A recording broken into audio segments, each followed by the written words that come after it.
নমস্কার। আমার ছোটবেলাটা আমার সমসাময়িক অনেক বাচ্চাদের থেকে অথবা আজকালকার দিনে অনেক বাচ্চাদের থেকে অনেকখানি আলাদা। কারণ আমার ছোটবেলায় আমার বাবা রানাঘাটে আর আমার মা কলকাতায় আমাকে নিয়ে। কলকাতায় আমার স্কুল, রানাঘাটে বাবার ডাক্তারি, বাবার চেম্বার, বাবার হসপিটাল।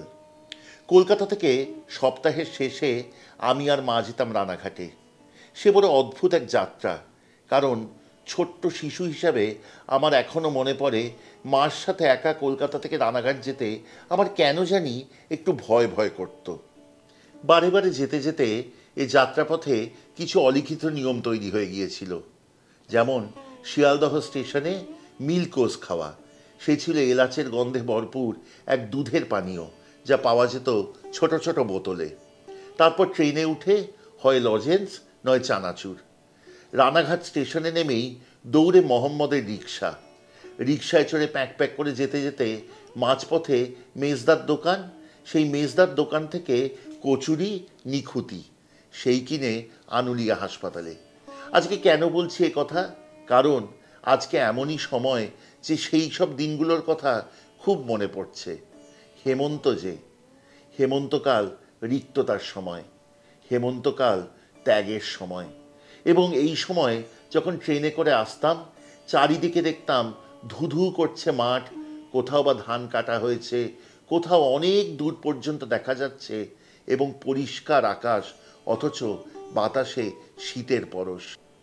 অনেক বছর বাদে ফিরে গেছি আনুলিয়া হাসপাতালে। সে হাসপাতালে কোয়ার্টারে ঢুকে অবাক হয়ে গেছি। ভাবছি, ওমা, সেই ছোটবেলাকার বিশাল বড় মাঠ যা আনুলিয়া হাসপাতাল আর আমাদের কোয়ার্টারের মাঝখানে ছিল, তা হঠাৎ ছোট হয়ে গেল কি করে? শীতকালে সে হাসপাতালের মাঠ চোরকাটায় ভরা থাকতো। কত খেলেছি সেই চোরকাটায়, এবং তারপর বাড়ি এসে জামা কাপড়ের সেই চোরকাটা ঝাড়লে ঝুরঝুর করে ঝরে পড়ত। হেমন্তকালে অদ্ভুত রিক্ততা সেখানেও ভরে থাকতো। এদিক ওদিক উড়ে বেড়াতো ফড়িং, সে ফড়িং ধরবার চেষ্টা করতাম। সাপখোপ তখন গর্তে ঢুকে শীত ঘুমে। আমাদের বাড়ির সামনে বাগান ছিল, সেই বাগানে হতো কাঁচা লঙ্কা। মা সেই শীতকাল যখন আসতো তখন মাংস আনাতো, এবং তার সাথে অনেকটা কাঁচা লঙ্কা দিয়ে একটা অদ্ভুত রান্না করত। আমার মনে আছে, বাড়ির সবাই যখন সেই রান্না খেত, হুশ হাস আওয়াজ হতো। কিন্তু সে যে কি আনন্দ তাদের, কি বলে বোঝাবো। কিন্তু আমি সেই মাংসের রস থেকে তখন বঞ্চিত ছিলাম, কারণ তখন আমি ছোট। আমার জন্য মাংস আলাদা করে ধোয়া হতো, এবং সেই ঝোলের খুব অল্প নিয়ে বা নুন দিয়ে ভাত মেখে সেই ঝোল দিয়ে মেখে আমাকে খাওয়াতো। সেই সবুজ মাংস দেখে মন যে কি আনন্দে ভরপুর হতো, কি বলবো। মার হাতে রান্না ছিল অমৃত। আজকে ফিরে যাব সেই ছোটবেলায়, আজকে ফিরে যাব সেই হেমন্তে। আজকে রান্না হবে সেই সবুজ কাঁচা লঙ্কার মাংস। চলুন শিখি।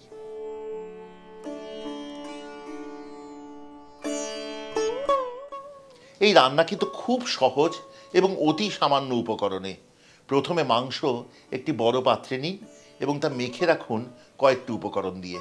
500 গ্রাম মাংসে নিয়ে নিন 1.5 টেবিল চামচ পরিমাণ রসুন বাটা, 1 টেবিল চামচ পরিমাণ আদা বাটা, 1/2 টেবিল চামচের একটু বেশি কাঁচা লঙ্কা বাটা, এবং 1/2 কাপ ধনে পাতা বাটা। সব উপকরণ দিয়ে মাংস ভালো করে মেখে রাখুন।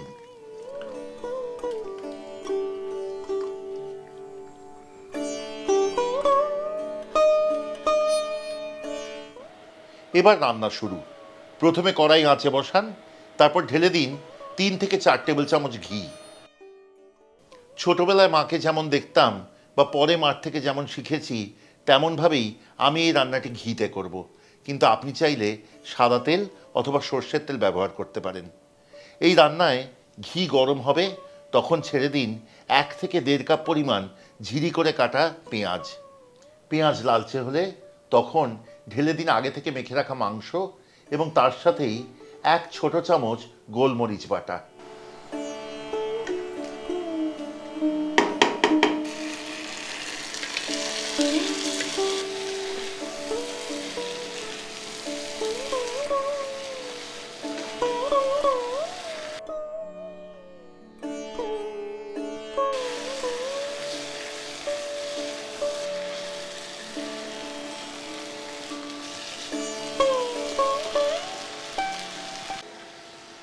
আজকাল অনেক বড় বড় বিয়ে বাড়িতে অবধি দেখি কেটারিং সংস্থা খুব নামজাদা, তারা এই রান্না পরিবেশন করছেন। তবে আমি যখনকার কথা বলছি, বিশ্বাস করুন তখনকার দিনে প্রায় কোনো বাড়িতেই এই রান্নার খুব একটা প্রচলন ছিল না। এরপরে খুব অবাক হই যখন দেখি অনেক পুরনো রান্নার বইয়ে এই রান্নার উল্লেখ আছে। আমি মাংস ঢেলে দিয়েছি, তার সাথে দিয়েছি 1 ছোট চামচ গোলমরিচ বাটা। আমি কিন্তু গোলমরিচ গুঁড়ো ব্যবহার করিনি। এবার মাংস কষাবো পরবর্তী 15 থেকে 20 মিনিট, তারপর যাব পরবর্তী ধাপে।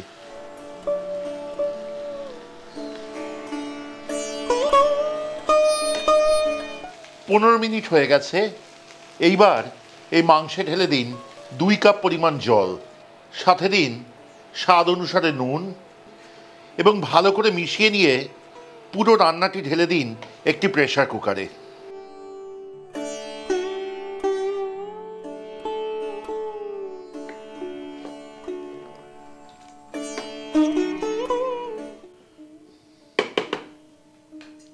আগেই বলেছি এই রান্নাটি কিন্তু বরাবর আমার পরিবারে দেখেছি খুব ঝাল করে রান্না হতে, মানে যাকে বলে একেবারে সুসানো ঝাল। তেমনটি কিন্তু খেতে সবাই খুব আনন্দ পেত। তবে আপনি যদি ঝাল কম খান তাহলে স্বচ্ছন্দে কাঁচা লঙ্কার পরিমাণ কম করবেন।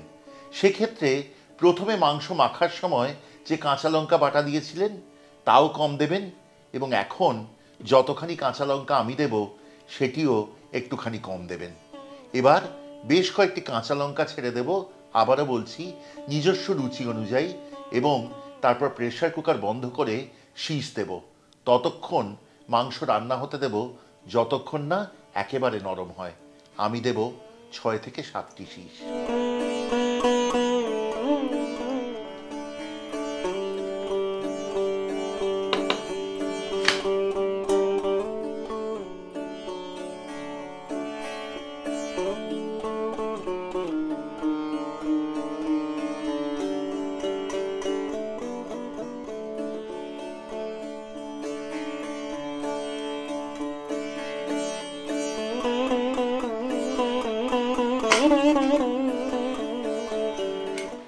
মাংস একেবারে নরম হয়েছে।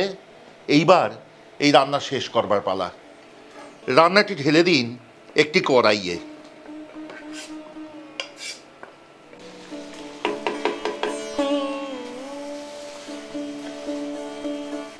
রান্নাটিতে এবার ঢেলে দিন আরও আধ চামচ ঘি, 1 চা চামচ পরিমাণ চিনি, খানিকটা ধনেপাতা কুচি এবং আঁচ নেভান।